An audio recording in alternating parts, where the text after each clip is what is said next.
So what you hear people saying now, well, because AI is changing the workforce, we now need the humanities for these soft skills that are now incredibly important. Mm-hmm.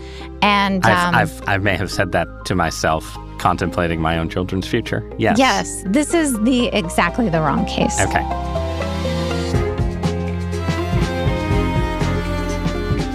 Jennifer Frey, welcome to Interesting Times. Thank you so much for having me. I'm thrilled to be here. So I am, like you, I think, a book person. And I feel like for basically, if not my entire life, at least my entire adult life, I have been living in the shadow of the decline of all that I hold dear in terms of novels, poetry, philosophy, essays, history, right? Literacy is going down, fewer young people read books every year, and the story of the academic humanities is basically a story of declining enrollment and disappearing jobs. And now comes AI, maybe as the final destroyer, burying Plato and Aristotle in a wave of slop, or maybe as a weird kind of savior, creating a world where suddenly having a broad understanding of history and human nature becomes important again. And I have you here. You're a liberal arts evangelist who built a college humanities program that was briefly quite successful. And we're going to talk about the decline of the humanities, maybe if we can be optimistic about their potential rebirth, and maybe just about the career prospects for our kids. But That's a lot. That's a lot. It's a lot. Well, we've got a little bit of time. Let's get to it. But I'm going to start by playing the part of a skeptic. And I'm going to try and give you a little bit of a hard time about the vocation that you've chosen. So suppose I didn't have any kind of primal ancestral attachment to literature or the arts. Suppose I'm just a technically competent person who wants my kids to learn useful skills and be employable in 21st century America. Why should I care if my kids study the humanities? What's in it for them? Yeah, that's a fair and very important question. And your skepticism is obviously very widely shared. It was shared by my own parents and also by my husband's parents. So I married a philosopher and a professor. And when both of us went to explain to our parents what we were going to study in college, it was not met so warmly or with affection. So I think the skepticism is fair. I don't know that it's so much a focus on books, although I share your view that the purported death of literacy is a tragedy. But if we go back to the beginning of philosophy in Plato, Socrates, of course, didn't write anything and was very skeptical. And it wasn't a book culture, right? Because we didn't have the printing press yet. So certainly I think humane learning predates our book culture. So for me, it's less about books, even though I'm a bookworm. But I think, the deeper question is about what I would call liberal learning, or a kind of learning that is the cultivation of the higher capacities in a person and the cultivation of those capacities, as it were, for its own sake, because it is good and important to cultivate them because we're human. Right? The teleological question of what is it for, is a very deep and important question for us humans.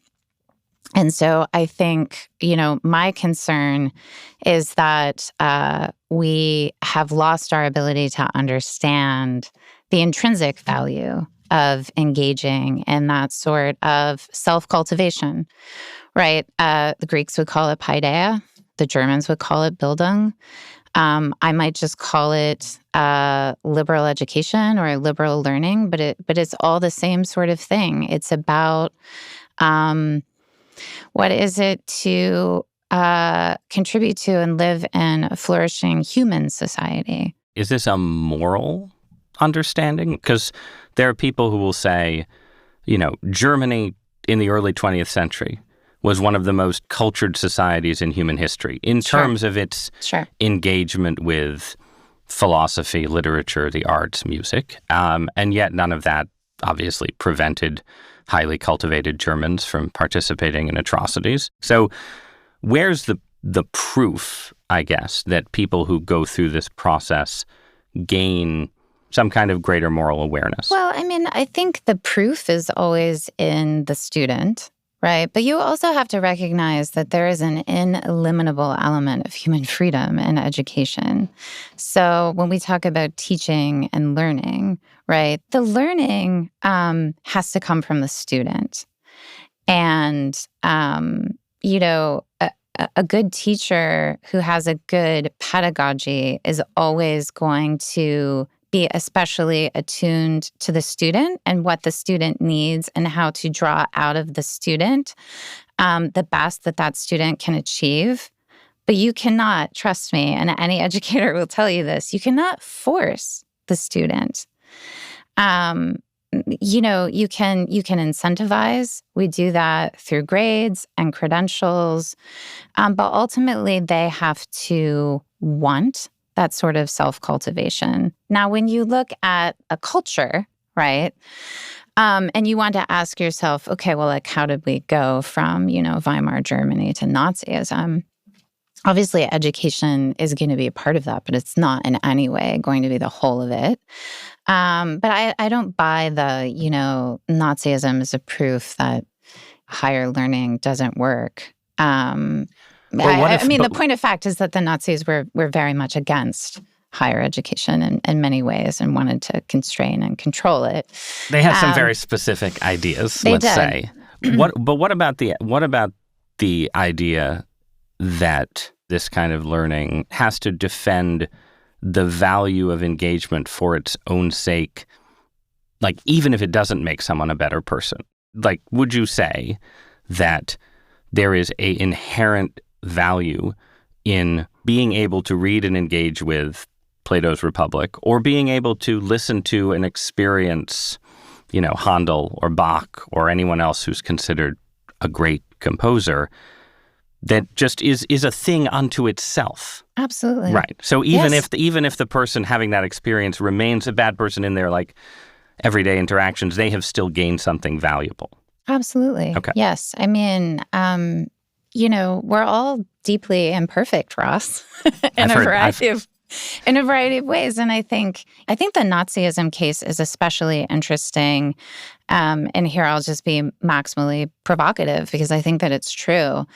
Something that was happening in higher education at this period of time was eugenics. So if you look at institutions of higher education in the United States and in the UK, what you will find is that eugenics was very popular and accepted almost universally.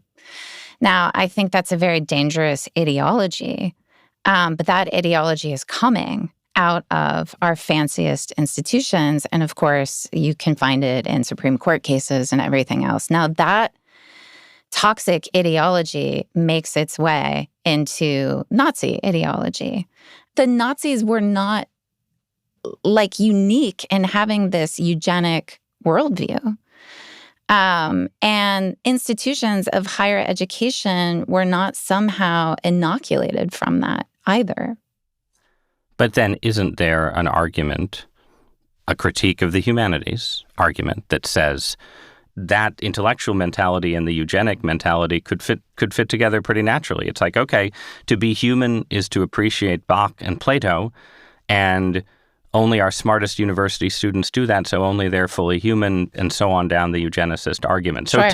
tell me why that's wrong, and why are the humanities actually for everyone rather than being a kind of rarefied pursuit? Yeah, thank you for asking that. So I just think, as a matter of fact, we have a lot of evidence that, I think I tend to talk about liberal arts education rather than the humanities, but in the best case, they're sort of the same expression. This idea that a higher sort of learning and a kind of self-cultivation is truly liberating. that it helps people have a deeper sense of purpose and meaning in their life, and also helps them to cultivate a space of genuine leisure, right?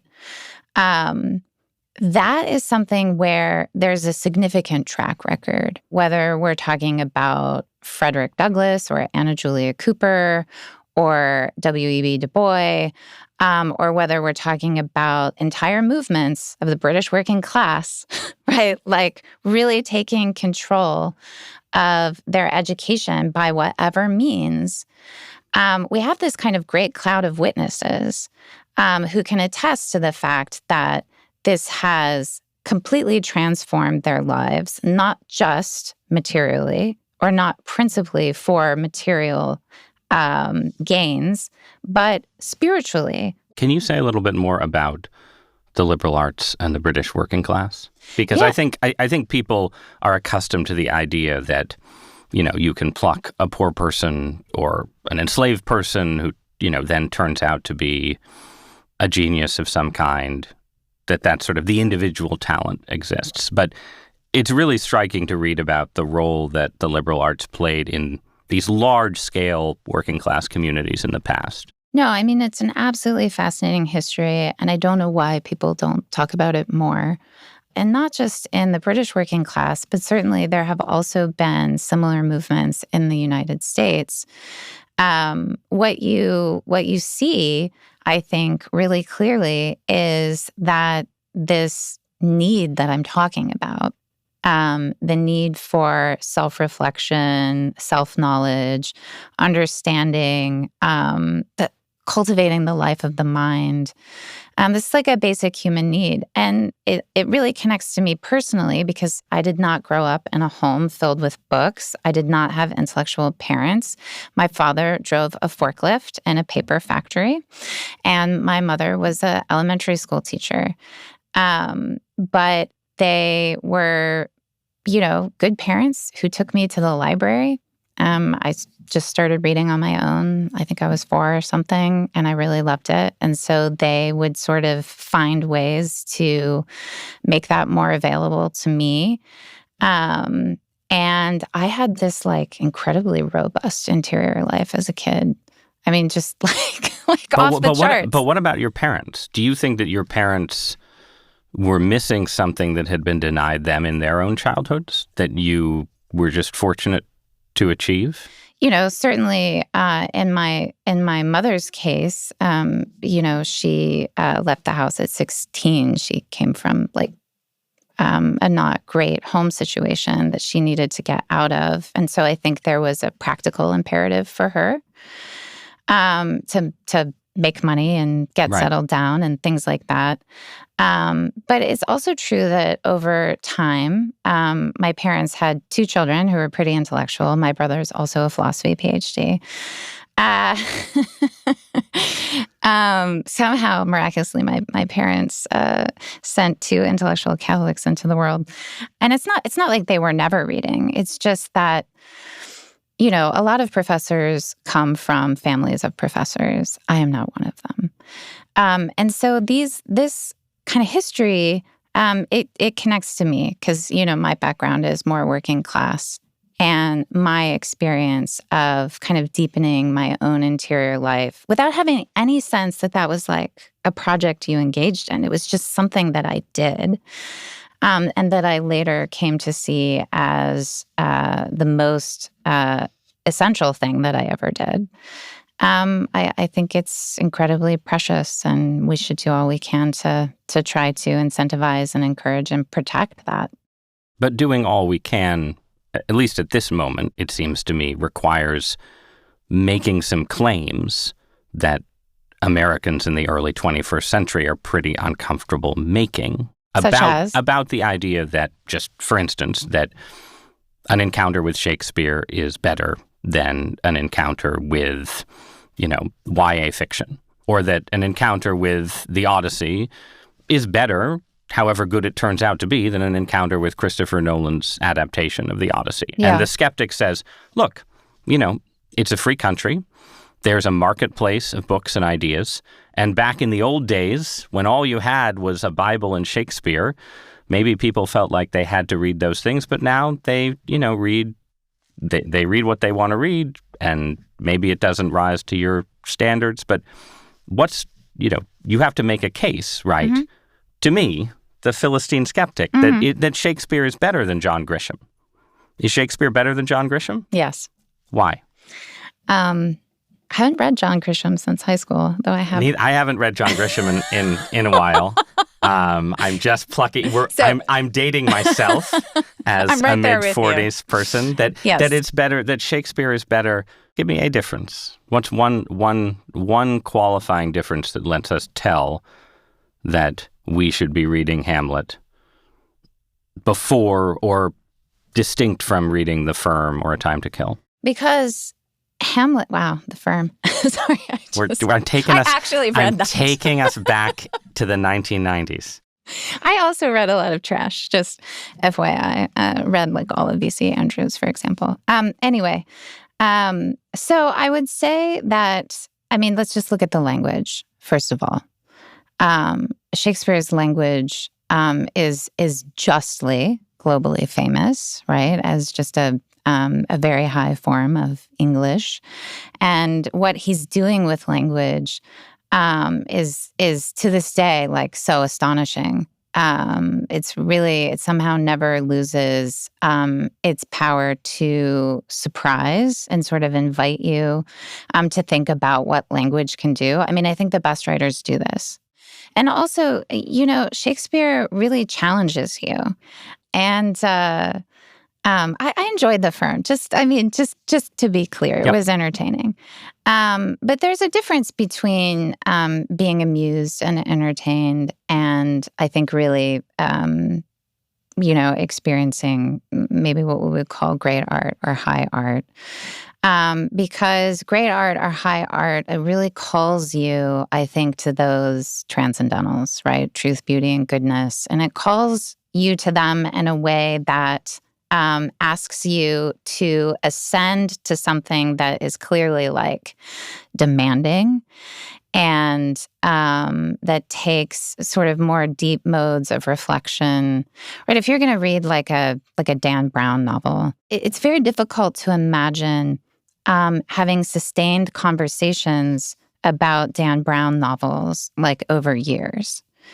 It's quite easy to imagine doing that with Shakespeare. I do that. It's just so rich. And so I think we should not shy away from saying that. There is a kind of depth in great art that demands our attention in a way that is absent in Dan Brown. But so that is a defense of hierarchy, yes. Right? Which is in some way undemocratic. And there's no, I disagree with that. I'm sorry. Say more. Sorry. Yeah, okay. Of course there's a hierarchy of goods. But I just think that if you have no sense of higher, then it becomes very difficult to talk about higher education generally. Whenever we're talking about goods in life, right, there are trade-offs and we need to balance things. But as a matter of fact, the sort of, let's just take kind of great books education. You find great books education in community colleges. You find great books education still completely outside of institutions of higher education. You find great books education in certain high schools. I think these things don't necessarily, they don't have to be luxury goods. And I think it's a choice that we make politically to say that they are. And we can debate that choice, but that's just a choice that we have because it's, this isn't like a science lab. I don't have a microscope that costs $30,000. It's really just, you need some books and they're pretty cheaply available these days. And It can be done. But you also don't have, you also don't have a way of definitively measuring, because you don't have a microscope, and proving this is valuable, this is not, right? In the humanities, you have to rely on claims that I think make sense to a lot of people, but are not sort of the most rigorous scientific claims. And if we were sitting here and we invited Plato into the conversation, that right? would be wild. He might say, listen to this, listen to this woman who thinks that like an encounter with greatness and truth can be mediated by a playwright. Playwrights, they should all be banished from the ideal city, right? But all that I'm suggesting is that if we're trying to figure out what this thing is and who should be exposed to it, even the classics themselves do not agree, right? This is itself contested within the very tradition you're defending. Oh, for sure. Yeah. So I just finished teaching a class called The History of Liberal Education in the University. We started with Plato and we ended basically with Weber. And there's all kinds of disagreements or different formulations. Some people like Cicero are more invested in sort of the civic aspect of humane learning. Where it's enabling you to participate fully in politics. Oh, yeah. Right. And he is writing explicitly in this kind of Republican ideal. But I think there's a remarkable kind of red thread running through all of that, which is this idea that there is something really essential and important, not just to individuals, but to culture and society in having something that is more than an education that we would call professional and that they would call servile. Aristotle, interestingly, and this always really strikes students because they just think it's so wild. Like it's so unbelievably wild. But Aristotle says the goal of education is leisure. And we forget that the Greek word, the root for school is leisure. And Aristotle says, look, we wage war for peace, like we work for leisure. But leisure is not idleness or amusement, and it's definitely not just resting up so you can get back to work. It is that space that we need to set aside to cultivate the highest parts of us. And so I just think there's this red thread there. And you're right, there's lots of disagreement, right? Nobody who's ever had any encounter with any kind of great books learning experience comes away thinking like, oh yeah, like the West, that was like one thing. Just one idea. Like, no. Plato to NATO, Yes, right? So we're not in a world where we educate for leisure. I think that's fair to say right now. Be. And whatever has happened in American education and American higher education in the last 3 or 4 decades has seemed pretty unremittingly hostile to that mentality. And that you can see this in just, the numbers of people studying the liberal arts. You can see it in, lots of colleges are going to close over the next 30 years, but it's liberal arts colleges that are sort of on the chopping block first. And then there's this, I think, political and cultural polarization that's eaten away at the humanities from both sides, with the left critiquing the very idea of a canon, that it's all just dead white male privilege, the right saying, these liberal arts academics, they're all just irredeemably woke and they should be defunded in favor of more useful subjects, right? Yeah. So I want to talk about those forces, but I want you to tell me about your own experience first before we talk about the left and the right. So tell me why you left the University of South Carolina and moved to Tulsa, Oklahoma in 2023, was it? Yeah. Tell me about what you did. Yeah, it was kind of wild from beginning to end, really. So if you look at sort of the decline of the humanities, you see like spikes. So there was the Great Recession, and then there was COVID. These are downward spikes. Oh, yeah. And the trends obviously predate COVID.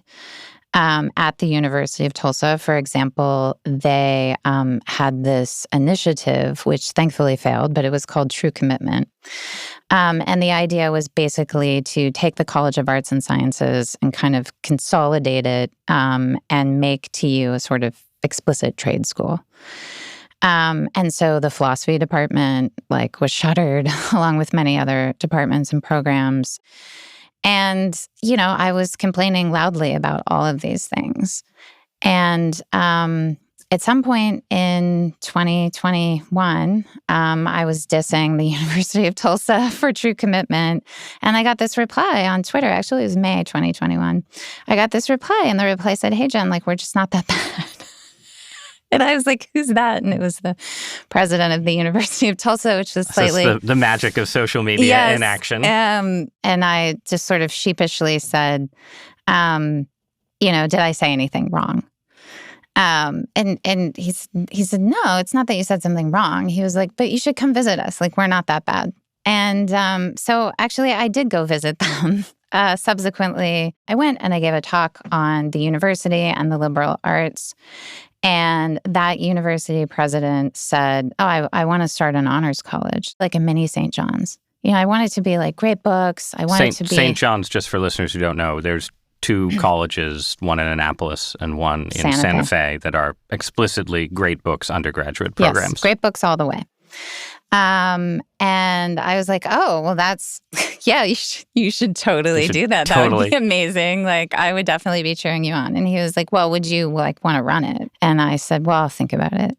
And then obviously I agreed to do it. But I wasn't in any way looking for an administrative job. I was not looking to move to Oklahoma.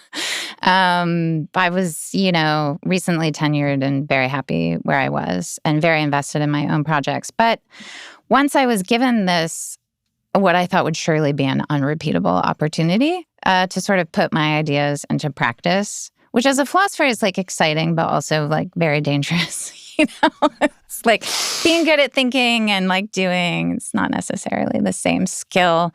So the philosopher queen is an important figure in yes. Yes. So after contemplating the forms, I decided to move to Tulsa and try to realize this thing.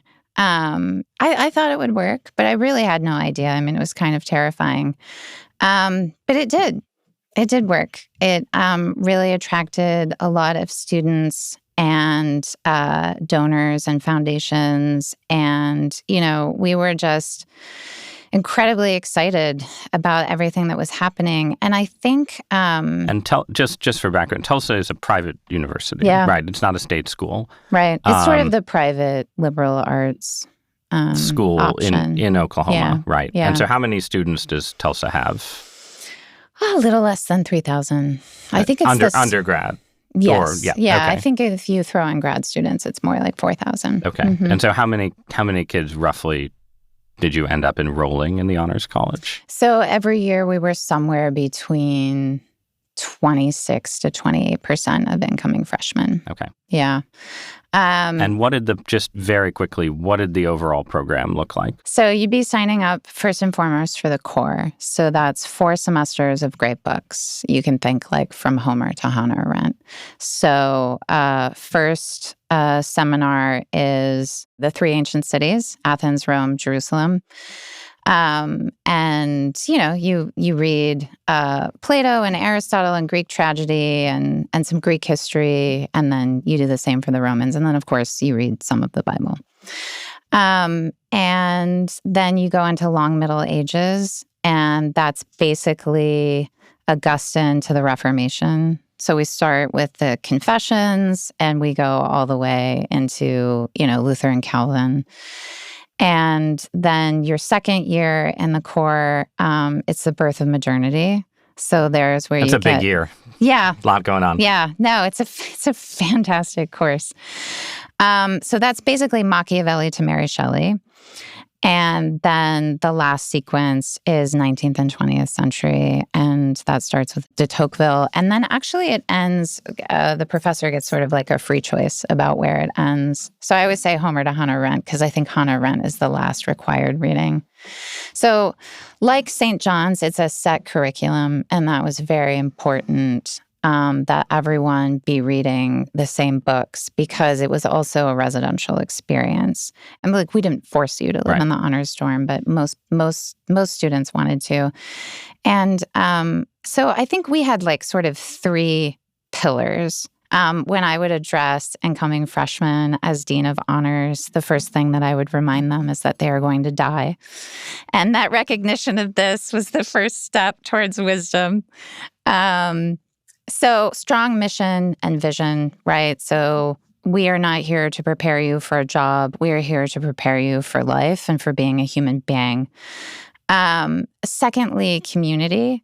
So it's very important to me because I think that it's true that liberal learning take place in a community. And then the third thing is we took very seriously, in a way that very few people are willing to do, the connection between an education for freedom and the need to cultivate character, right? That helps you to be free. We had these sort of virtues of liberal learning that we would name and talk about explicitly. And they were things like humility and civility and fortitude. And then also curiously old-fashioned ones like studiousness, where that has nothing to do with hitting the books. Studiositas is sort of like cultivated attention.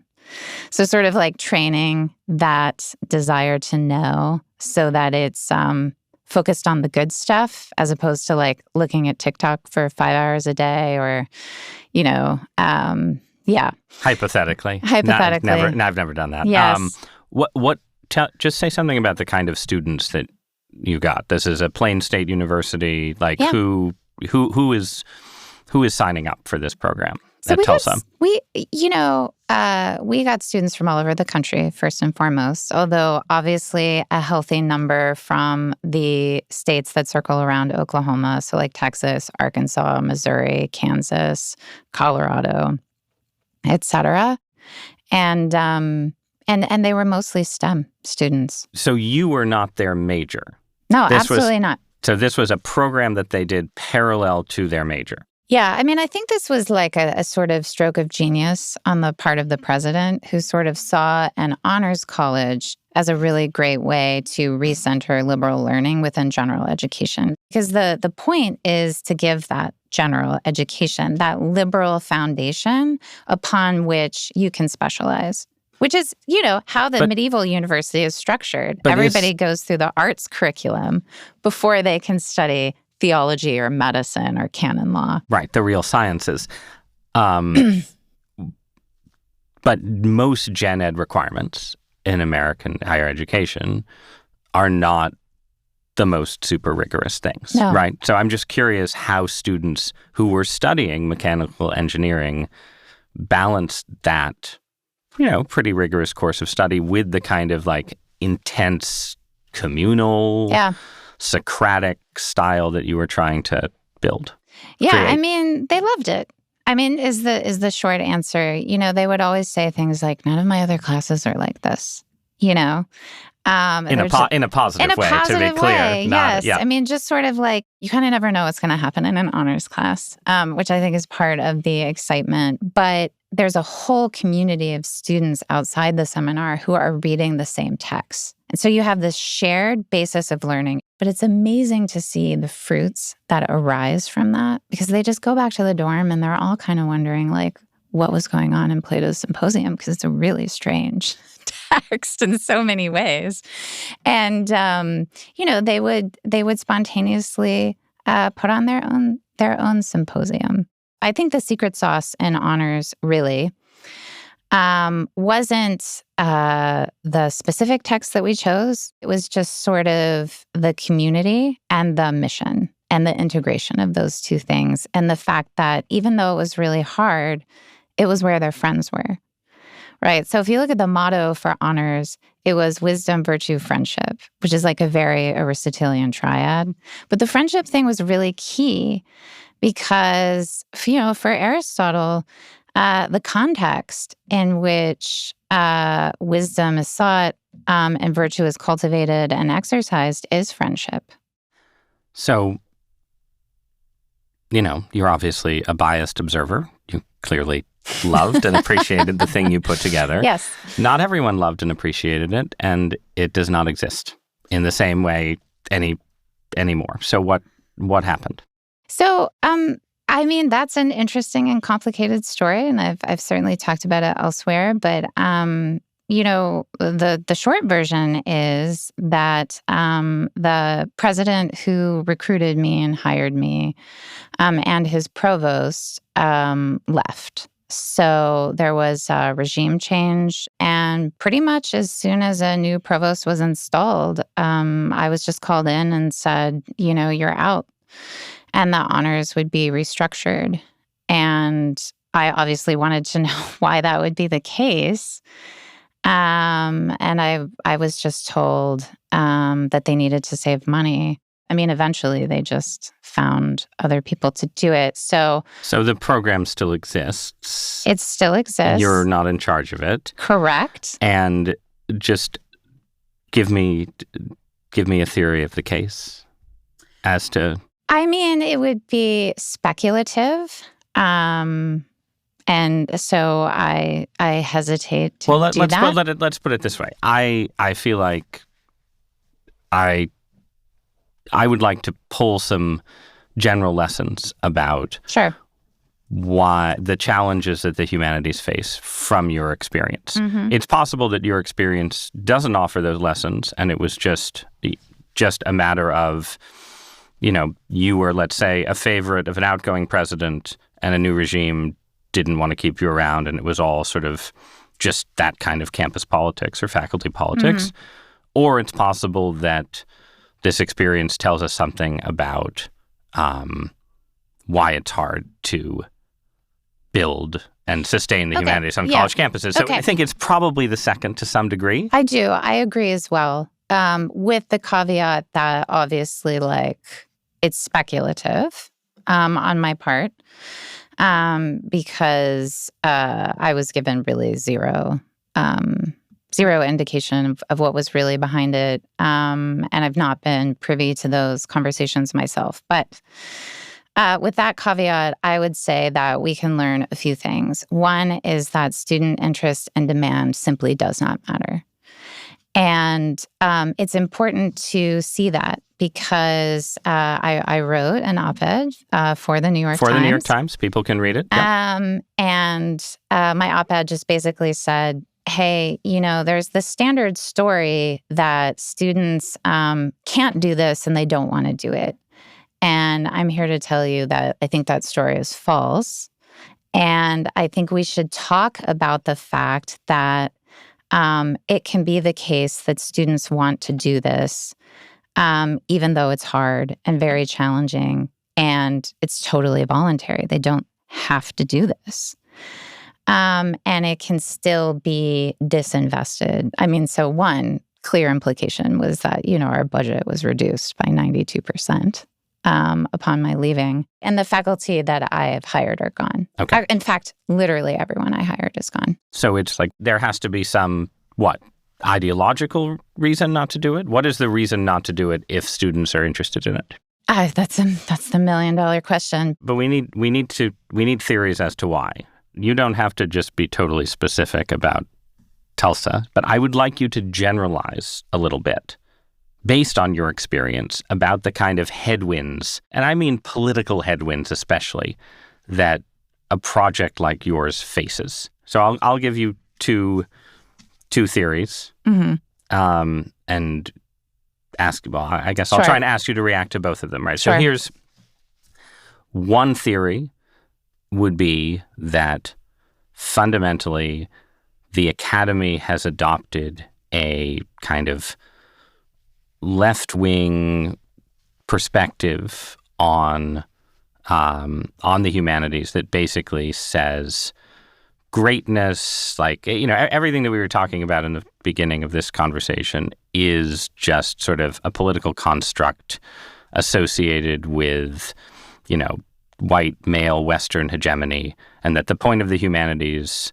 to the extent there is a point, is to deconstruct and challenge and critique that. And that's what we're doing. That's what the humanities is supposed to do, right? Yes. And therefore, a program that says, no, long before you do that, you have to have this direct encounter with ancient Greeks and medieval Christians and so on, that's just reactionary, right? And that doesn't have a place in the modern academy. Is there part of the left that's just sort of an enemy of the humanities as you understand it?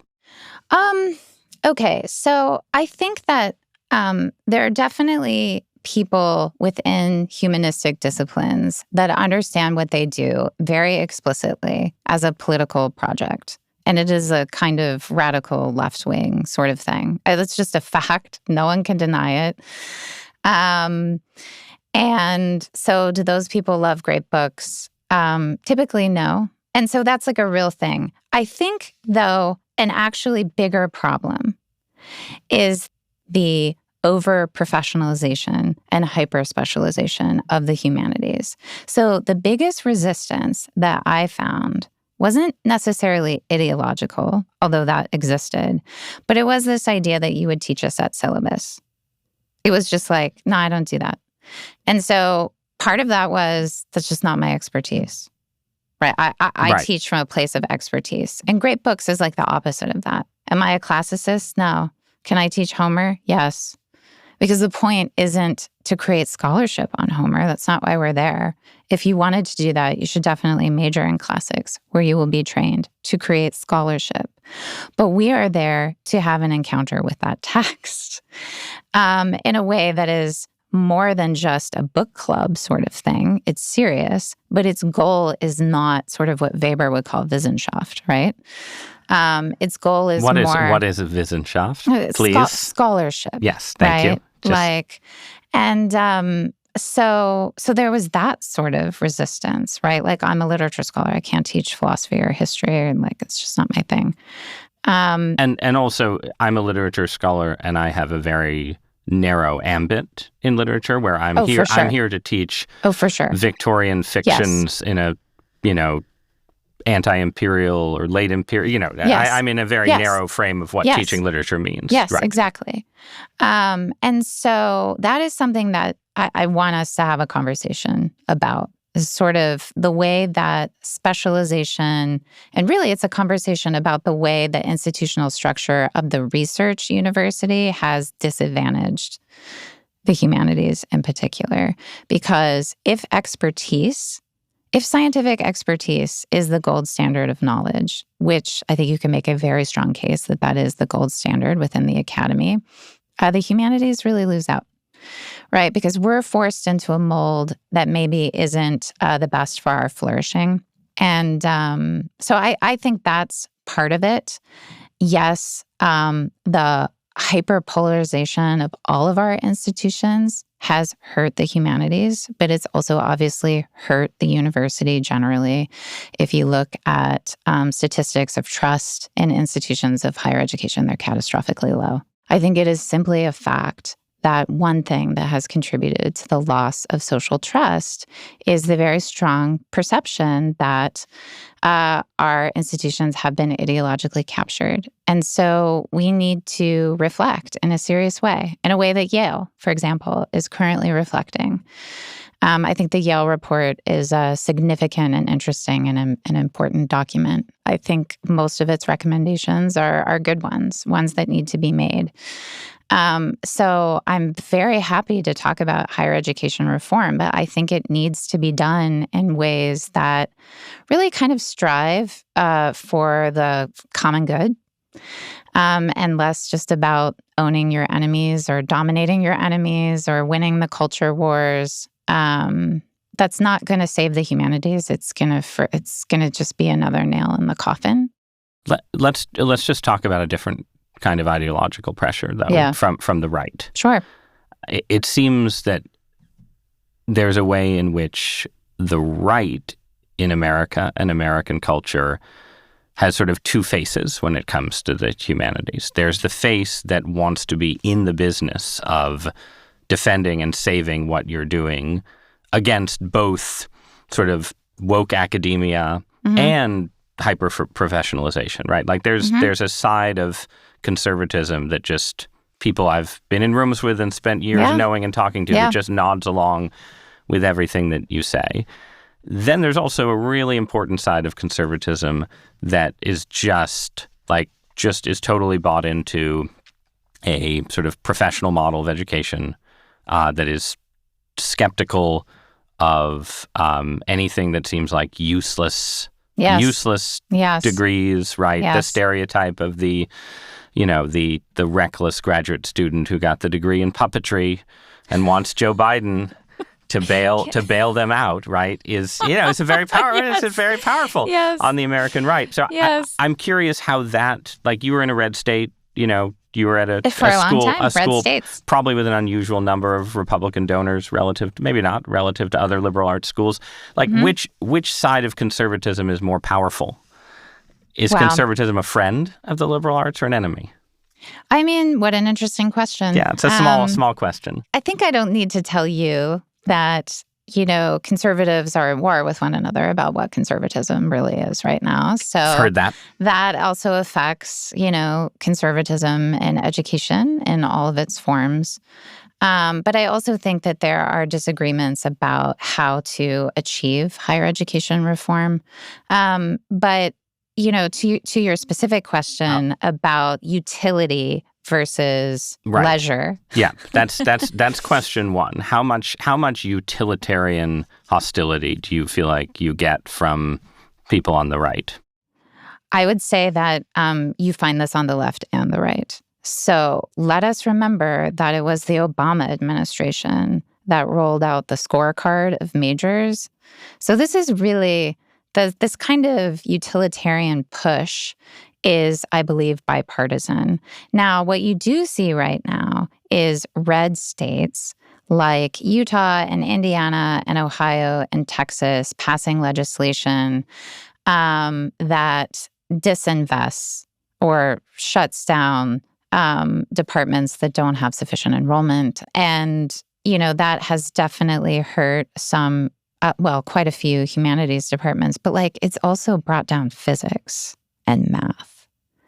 So it's a very blunt instrument. But in all of those cases, what you will find is a rationale that says we need workforce alignment. And we need to have sort of work-ready graduates. So there is that. And I think if you you set your program up at Tulsa, it seems like, in an effort to actually kind of try and preempt that kind of critique, to say, look, we can have liberal arts education that works in parallel with pre-professional education. You don't have to major in classics to get some kind of classical encounter. Correct. Right? And I still fundamentally believe that, and I'm dedicated to that. Yeah. Right. But that didn't save you. No. Yeah. What about the question that you just mentioned of this argument on the right about how you get sort of effective change in higher ed, right? So two prior guests on this program have included. Yes. Recently, I'm sure I've watched them all. Recently, you don't have to say that. You've got more important texts to encounter. But former U.S. Senator Ben Sasse, who was at the University of Florida, and worked on a program that was set up by the Republican state government of Florida, designed not just to be about the liberal arts, but in part to sort of have a strong liberal arts tradition within a public university. I've also interviewed a while ago now Christopher Rufo, right? It's a leading right-wing activist who just takes the straightforward view that conservatives inside academia are totally deluded if they think they're going to get anywhere without Republican state legislatures or Donald Trump coming in and saying to schools, you have to teach great books or Western civilization and so on. So Sasse is a gentle voice. Rufo is a harsher voice. But they're both figures who see, I think, a pretty substantial role for politics in making a place for the humanities in higher ed. Yeah. What's your take on that view? I mean, I think that when we're talking about public institutions, it's obviously political, and it's very difficult to avoid this reality. However, I will say a few things. There was large-scale disinvestment from states after 2008. And so the case is a little bit weaker. But just on the disinvestment front, are you suggesting basically that like red state governments will maybe set up a school for civic engagement or civic thought or something that presents itself as sort of a place to preserve the humanities, but meanwhile they're cutting the humanities everywhere else. That's a possibility. Yeah. The Civic Center movement, it's a relatively new movement. I definitely support it, but it's not going to save the humanities. The way that the Civic Centers are structured is they understand themselves as homes of disciplinary knowledge and expertise, right? And civics, is meant to be a specific kind of expertise. And that's great. I don't, the more the merrier. I certainly have no problem with legislators investing in Hamilton or the School of Civic Leadership and things like this. Now we can have a separate conversation about, how they're being run and things like that. But a great books education is on its face sort of simultaneously a liberal and a civic education. And so, of course, I support movements that seed that in our universities and give them money. But I don't think it's going to save the humanities. The only thing that might save the humanities is really getting serious and recentering undergraduate education again. And institutionally speaking, we're not set up to do that. The research university is set up to incentivize research. How do we make general education liberal again, right? In that classical sense. That's what I'm going to be doing next in my career. I believe that we've really dropped the ball when it comes to general education in this country. Students have no sense that their education is anything other than this externalized instrumental means to an end. We have to look at how to recover that first. And honestly, we should, I'm not saying that we actually can, but we should be able to do that in a bipartisan way. But we have to have people on both sides willing to kind of stop culture warring and find common ground. And that is something that is very difficult to do in our hyper-polarized political environment. And practically speaking, a concern that I have is that the civic centers will just be seen as conservative outposts. Then it's a missed opportunity. Something that was pretty magical about what we did in Tulsa is that we did actually have a lot of viewpoint diversity and difference of experience. And that was definitely reflected in our faculty. That was important to me in hiring faculty. And we worked a whole lot explicitly on having difficult and important conversations across deep differences of experience, differences of first principles, differences of visions of how to live and what's good. And I think the thing that I'm most proud about, honestly, is how wonderful that little experiment went. Except, again, for the fact that it ended, sure. Right? But then is the fundamental challenge that universities see themselves as businesses. And you were making the case earlier that students want it. Mm-hmm. It can be cost effective. You can do it while students are also majoring in electrical engineering. But we were rounding error in the budget. But the university mindset right now, in a time where, again, there's going to be fewer students, lots of universities are going to be closing, right? Might be, show me how this yields the maximum number of graduates in the most remunerative jobs who then will give money to the university, right? It seems like even more than sort of professionalization or politics, maybe that's the mindset that you're up against, where it's like people might tolerate you, but if you can't tell a story about how reading Aristotle leads you to get an extra promotion that leads to more donations down the road, at best you're going to be tolerated. You're never going to be a priority. Well, yeah, but I mean, that's the sort of disease that I'm trying to diagnose. But it's bipartisan. So in the state that I currently reside in, Oklahoma, our governor recently put out 2 executive orders, both relating to higher education.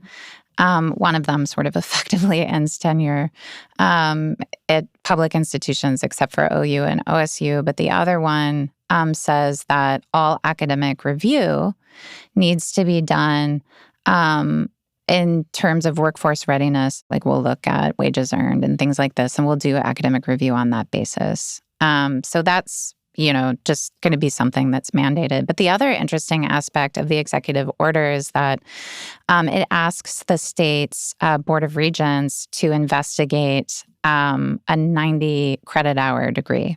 So basically get rid of most of general education.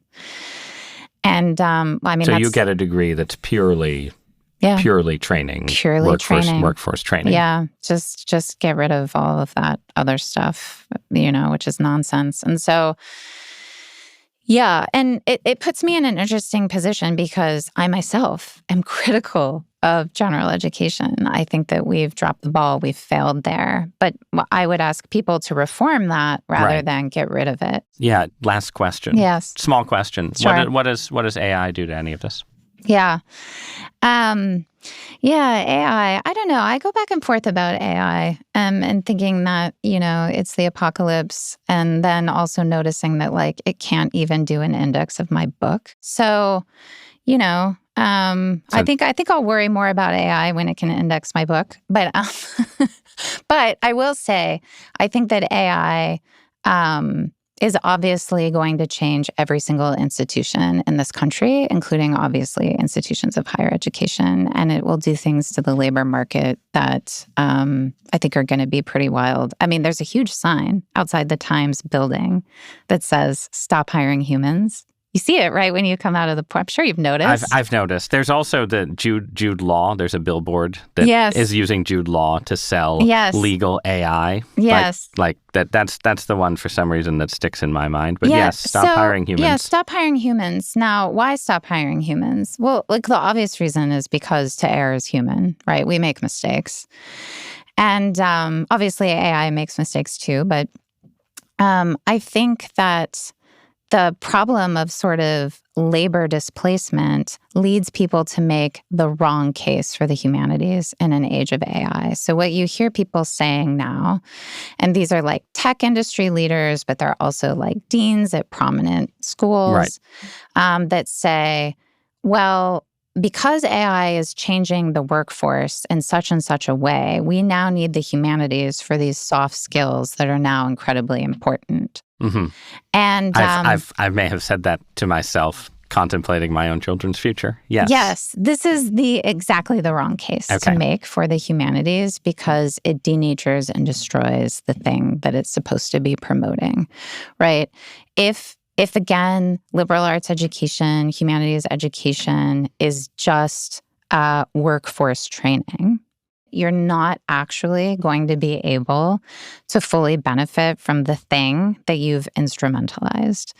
So I would say rather... Just in defense, though, of my own, don't do it, Ross. My own parental lizard brain, right?